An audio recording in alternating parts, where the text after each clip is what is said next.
सारी शुभकामनाएं।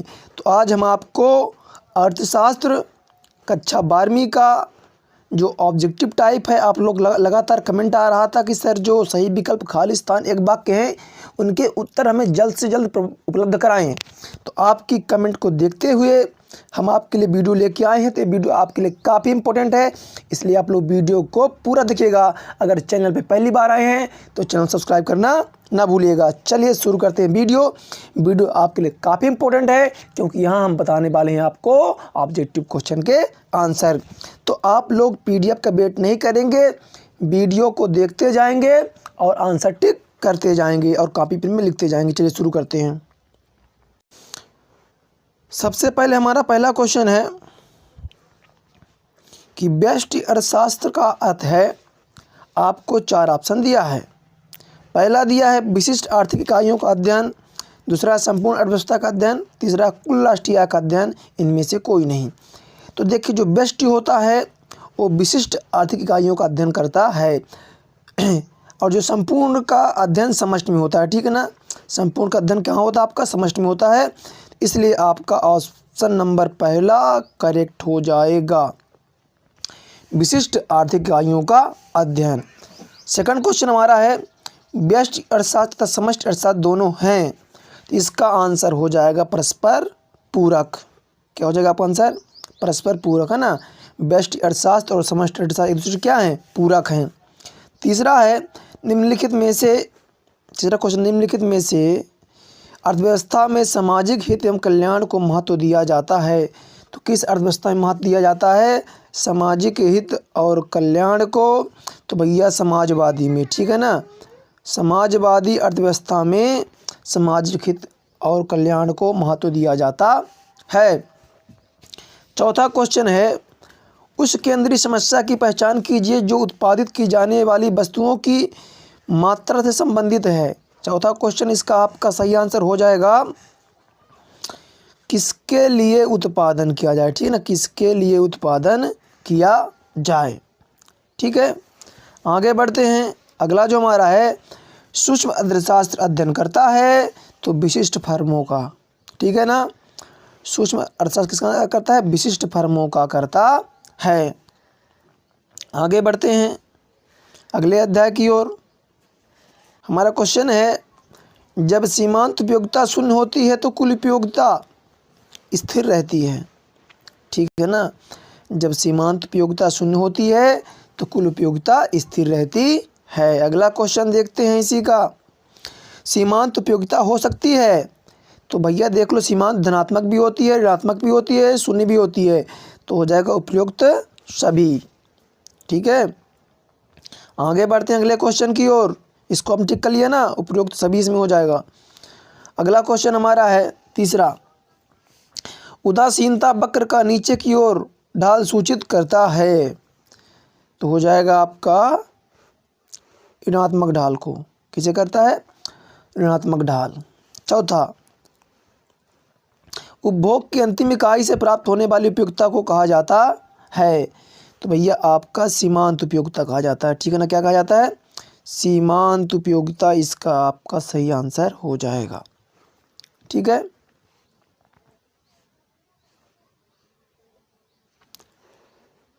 इसके बाद आता है आपका रिक्त स्थान की पूर्ति कीजिए। तो पहला आपका है कुल उपयोगिता उपयोगिता का योग होती है। तो हो जाएगा इसका सीमांत। ठीक है ना, क्या हो जाएगा आपका? सीमांत हो जाएगा। कुल उपयोगिता सीमांत उपयोगिता का योग होती है। उच्च उदासीनता वक्र संतुष्ट को दर्शाता है। तो उच्च, है ना, उच्च संतुष्टि को दर्शाता है। थर्ड नंबर है उपयोगिता की आवश्यकता को संतुष्ट करने की शक्ति रखती है। तो उपभोक्ता, क्या हो जाएगा आपका? उपभोक्ता, है ना, ये आधा का है आपका उपभोक्ता ना। उपयोगिता किसकी? उपभोक्ता की आवश्यकता को संतुष्ट करने की शक्ति रखती है, उपभोक्ता का थर्ड में। ठीक है ना। चौथा, मार्क का नियम कथन है। तो मार्क का नियम एक गुणात्मक कथन है। क्या है? गुणात्मक, गुणात्मक कथन है। ठीक है, आगे बढ़ते हैं। जब वस्तु की मांग से परिवर्तन उसके मूल में परिवर्तन से कम होता है तो मांग होगी भैया, तो ये आपकी मांग बेलोचदार होगी। ठीक है ना, 5वां का आंसर हो जाएगा आपका बेलोचदार, बेलोचदार। ठीक है, अब आते हैं आपके सत्य सत्य में। उपयोगिता व्यक्तिगत होती है भैया, सत्य है ना। हर व्यक्ति की अपनी अपनी उपयोगिता होती है। ठीक है, किसी को दवाई की ज़रूरत है, किसी को खाने की ज़रूरत है, किसी को कपड़े की है, किसी को मशीन की है। तो हर व्यक्ति को अपनी अपनी उपयोगिता होती है, तो भैया उपयोगिता व्यक्तिगत होती है। सेकंड नंबर है आपका सीमांत उपयोगिता ऋणात्मक हो सकती है, बिल्कुल सही। सीमांत उपयोगिता ऋणात्मक हो सकती है भी, आपका सही है। धनात्मक भी होती है, ऋणात्मक भी होती है, शून्य भी होती है। थर्ड नंबर है विभिन्न वस्तुएं घटिया वस्तुएं होती हैं भैया, सत्य है, ये भी सत्य है आपका। जब मार्ग तालिका को रेखाचित्र द्वारा व्यक्त किया जाता है तब उसे मार्ग वक्र कहते हैं भैया, ये भी सही है आपका। यानी पहला भी सही, दूसरा भी सही, तीसरा भी और चौथा भी सही। पाँचवां देखते हैं। पाँचवां नंबर है मार्ग वक्र दाएं से बाएं नीचे की ओर झुका होता है, ये भी सही है आपका। यानी जो आपकी यूनिट 2 के पाँचों क्या हैं, सही हैं। ठीक है, अब आते हैं एक वाक्य में उत्तर। जब सीमांत उपयोगिता शून्य होती है तब कुल उपयोगिता कितनी होती है, अधिकतम होती है। ठीक है, जब सीमांत उपयोगिता शून्य होती है तो कुल उपयोगिता अधिकतम, ठीक है, अधिकतम होती है। आगे बढ़ते हैं। बजट रेखा का दूसरा नाम क्या है, तो कीमत रेखा है भैया। दूसरा का आंसर हो जाएगा बजट रेखा का दूसरा नाम कीमत रेखा। ठीक है, कीमत रेखा। आप जल्दी जल्दी नोट डाउन कर लीजिएगा और वीडियो को ज़्यादा अपने दोस्तों में, भाई बहनों पे शेयर करिएगा। चैनल पे पहली बार आए हैं तो चैनल को सब्सक्राइब जरूर कर लीजिएगा। और अगर आप कोई समस्या है तो आप हमें इंस्टाग्राम पे भी फॉलो कर सकते हैं, वहाँ भी हम आपकी समस्याओं का समाधान करेंगे। ठीक है, आगे आते हैं। विलासिता की वस्तुओं की मांग की लोच कैसी होती है। विलासिता की वस्तुओं की मांग की लोच कैसी होती है, तो अत्यधिक लोचदार होती है। क्या होती है, अत्यधिक लोचदार, है ना। आगे बढ़ते हैं अगले क्वेश्चन की ओर। अगला हमारा है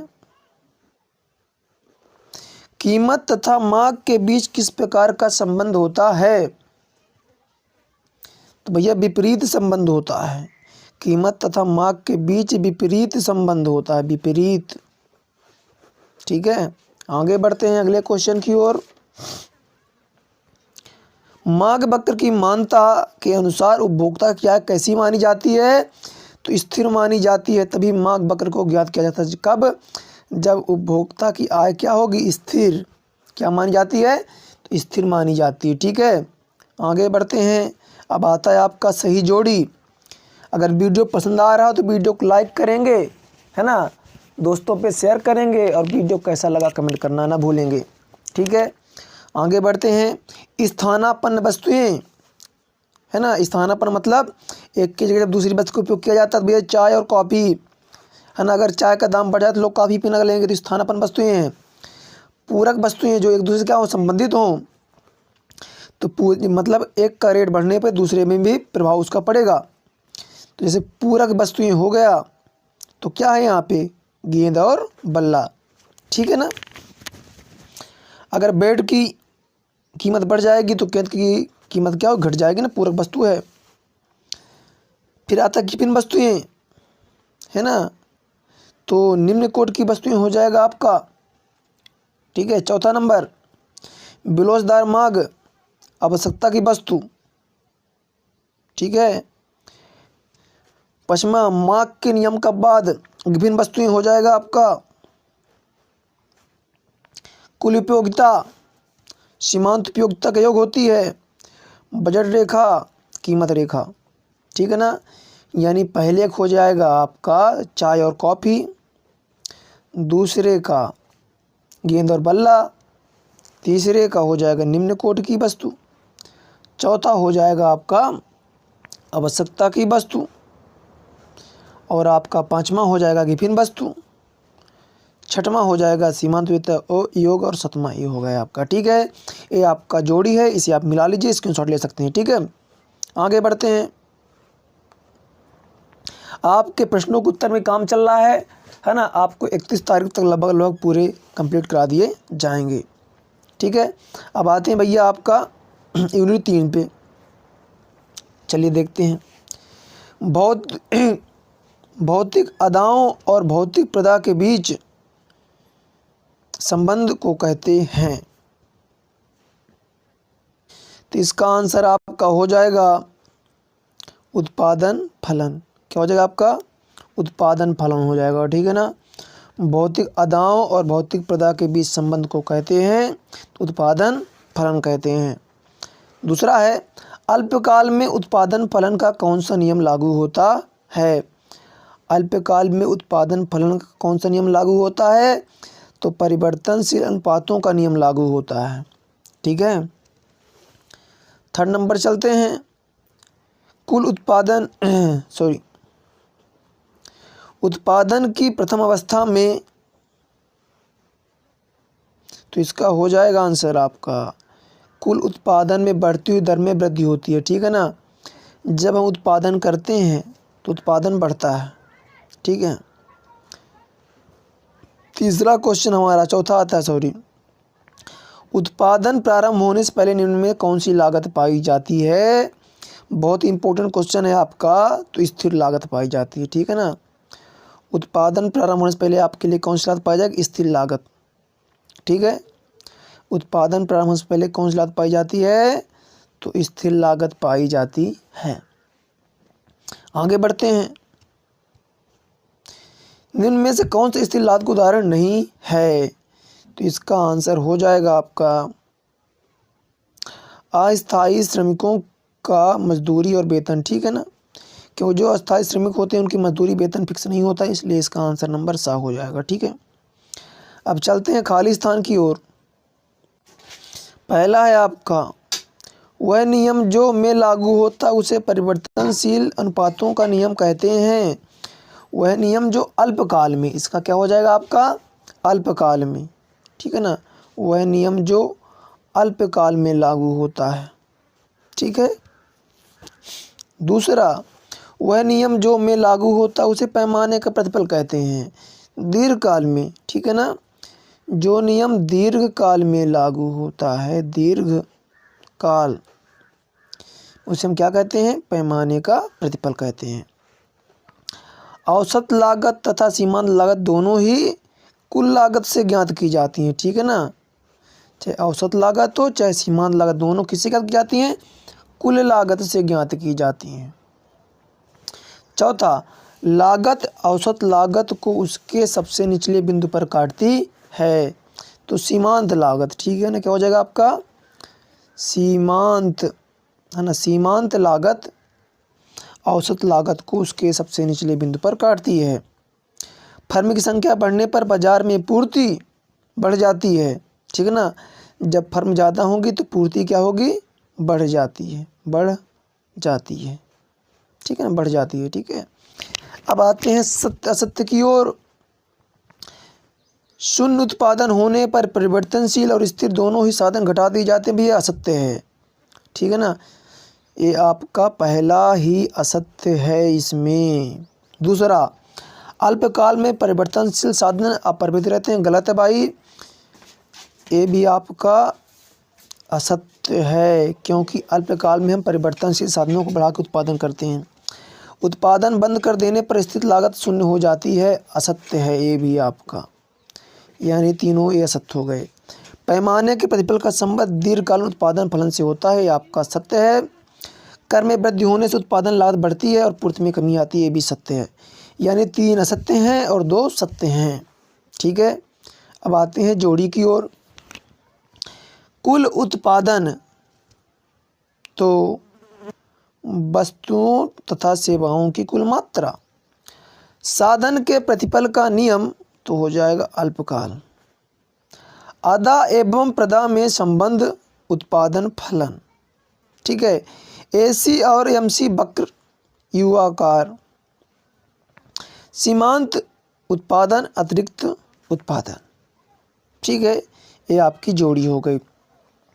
वीडियो काफ़ी लंबा हो जाएगा, इसलिए अभी तक मैं 3 यूनिट बताया हूँ। आगे मैं आपको अगली यूनिट करा दूंगा बहुत जल्दी, क्योंकि वीडियो बहुत लंबा हो रहा है। तो आप सभी से मैं ये कहना चाहूँगा कि आप वीडियो को ज़्यादा मात्रा में शेयर करें, जिससे हर भाई बहन तक पहुँचे, कोई भाई बहन परेशान ना हो। अगर चैनल पे पहली बार आए हैं तो सब्सक्राइब जरूर करिएगा। वीडियो कैसा लगा कमेंट करें। अगर वीडियो में कहीं आपको डाउट लग रहा हो तो कमेंट करके हमें जानकारी दें। ठीक है, मिलते हैं अगले वीडियो पे, तब तक के लिए धन्यवाद। पढ़ते रहिए। एक बार फिर से आप सभी को होली की ढेर सारी शुभकामनाएं। अपनी तैयारी शुरू कर दीजिए।